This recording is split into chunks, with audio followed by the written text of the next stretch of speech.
నోరు రుచి తెలియనప్పుడు ఏమైనా నోటికి కొంచెం కారంగా పుల్లంగా తినాలనిపించినప్పుడు ఇలా ఒకసారి ట్రై చేయండి. బీరకాయ మినపప్పు పచ్చడి సూపర్గా ఉంటుంది. రోటి పచ్చడి అయితే చేసేద్దాం. నేను ఎలా తయారు చేయాలో మీకు చూపిస్తాను. ముందు మినపప్పు అయితే వేయించుకుందాం.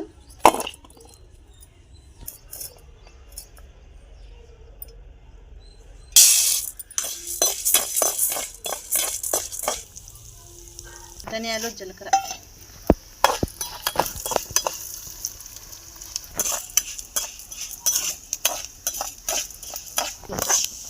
ఇవైతే వేగిపోయాయి.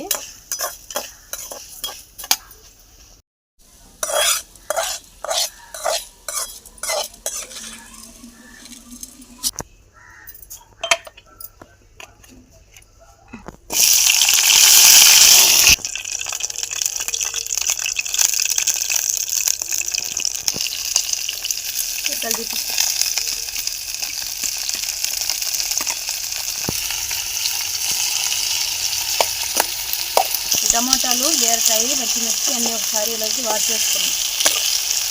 కరింపాకు వేసేసుకోవాలి. నానబెట్టిన చింతపండు,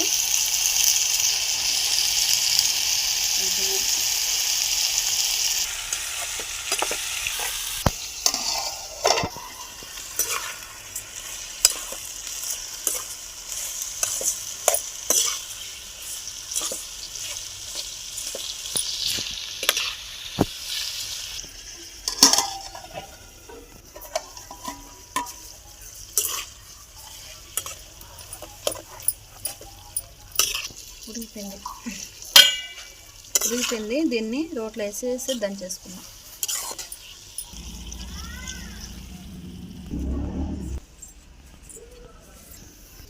ముందు మినపప్పు వేసి తెలిపేసుకోవాలి.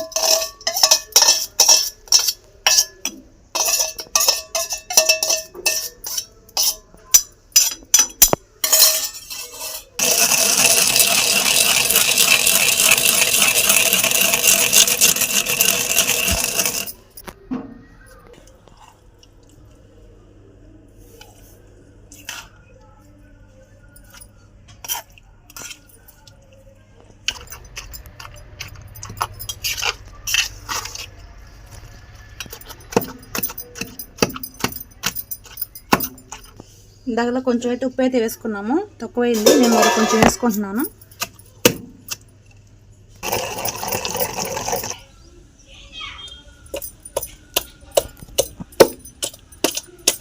పచ్చడి అయితే రెడీ అయిపోయింది. చాలా అంటే చాలా బాగా వచ్చింది. తీసేస్తాం. తీసేసి పోపు పెట్టేసుకుందాం. పచ్చడికి అయితే పోపు అయితే పెట్టేసుకుందాం. చాలా అంటే చాలా బాగుంటుంది. ముందుగా అయితే ఆయిల్, కొంచెం ఆవాలు అయితే వేసుకోవాలి. తర్వాత కొంచెం మినపప్పు వేసుకోవాలి. మినపప్పు వేయడం వల్ల చాలా అంటే చాలా కమ్మగా ఉంటుంది స్మెల్ అనేది. తర్వాత గుప్పెడు కరివేపాకు అయితే వేసుకున్నాను. తర్వాత మనం పచ్చడి దంచుకున్నాం కదండి, బీరకాయ మినపప్పు రోటి పచ్చడి, దాన్ని ఈ పోపులు అయితే వేసేసుకోవాలి. ఇప్పుడు నేనైతే కొంచెం అన్నం పెట్టుకొని మీకు తినైతే చూపిస్తాను. చాలా బాగుంది. మీకు నచ్చితే లైక్ ఇవ్వండి. Thank you.